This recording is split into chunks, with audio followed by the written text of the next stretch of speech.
Chillakur Daniel children's హోంలో Jaganmohan Reddy పుట్టినరోజు వేడుకలు. Pernati charitable trust అధినేత శ్యాంప్రసాద్ రెడ్డి ఆధ్వర్యంలో పుట్టినరోజు వేడుకలు ఘనంగా నిర్వహించడం జరిగింది. తిరుపతి జిల్లా చిల్లకూరులోని శంకర గిరిజన కాలనీ దగ్గరలో గల డానియల్ చిల్డ్రన్స్ హోంలో పేర్నాటి శ్యాంప్రసాద్ రెడ్డి ఆధ్వర్యంలో మాజీ ముఖ్యమంత్రి జగన్మోహన్ రెడ్డి వేడుకలు ఘనంగా నిర్వహించడం జరిగింది. డానియల్ చిల్డ్రన్స్ హోంలోని చిన్నారి విద్యార్థుల మధ్యలో కేక్ కట్ చేసి మాజీ ముఖ్యమంత్రి జగన్మోహన్ రెడ్డికి పుట్టినరోజు శుభాకాంక్షలు తెలిపారు. చిల్డ్రన్స్ హోంలోని విద్యార్థులకు నోట్ పుస్తకాలు, పెన్స్ అందజేశారు.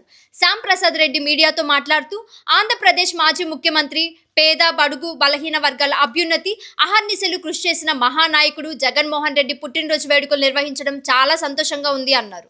ఆయనకు పిల్లలు ఆశీర్వాదంలో శ్రీరామ రక్ష అని మళ్ళీ 2029లో జగన్మోహన్ రెడ్డి ముఖ్యమంత్రి అయిన తర్వాత డిసెంబర్ 21వ తేదీన మరింత ఘనంగా పుట్టినరోజు వేడుకలు జరుపుకుంటామని తెలిపారు.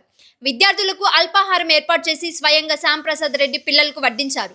విద్యార్థులతో కలిసి సహా పంక్తిలో అల్పాహారం తిన్నారు. పేర్నాటి చారిటబుల్ ట్రస్ట్ తరపున చిల్డ్రన్స్ హోమ్కి ఏమేమి సహాయం కావాలో అడిగి తెలుసుకొని వాటిని త్వరగా ఏర్పాటు చేస్తానని చెప్పారు. ఈ కార్యక్రమంలో శ్రీధర్ రెడ్డి, సాయి రెడ్డి, జగన్మోహన్ రెడ్డి, కృష్ణమనాయుడు, రవిరాజు, సందీప్ రెడ్డి, విజయ్, సలీంబాయ్, మహేంద్ర, చిల్డ్రన్స్ హోమ్ నిర్వాహకులు, జగన్మోహన్ రెడ్డి అభిమానులు పాల్గొన్నారు.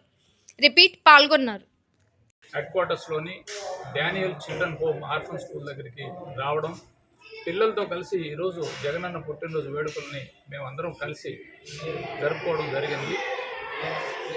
ఇటువంటి పుట్టినరోజులు మరెన్నో జరుపుకోవాలని ఆ భగవంతుడు జగన్మోహన్ రెడ్డి గారికి అష్టైశ్వర్యాలు, ఆయుర ఆరోగ్యాలు కల్పించాలని చెప్పి మనస్ఫూర్తిగా కోరుకుంటూ,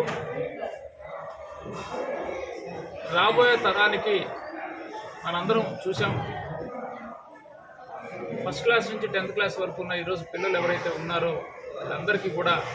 వాళ్ళందరి మనసుల్లో కూడా జగన్మోహన్ రెడ్డి గారు నిండి ఉన్నారు. ఖచ్చితంగా రాబోయే తరానికి జగన్మోహన్ రెడ్డి గారు ఒక బ్రాండ్ అంబాసిడర్గా ముందుకు వెళ్తారు. 2029 డిసెంబర్ 21వ తారీఖున తిరిగి మళ్ళీ ముఖ్యమంత్రిగా ఆయన జన్మదిన వేడుకల్ని మనం అంగరంగ వైభవంగా జరుపుకోబోతున్నామని చెప్పి ఈ సందర్భంగా తెలియజేసుకుంటూ, మరొకసారి ఆ భగవంతుని ఆశీస్సులు మెండుగా కుటుంబానికి ఉండాలని చెప్పి మనస్ఫూర్తిగా కోరుకుంటూ సెలవు తీసుకుంటాం.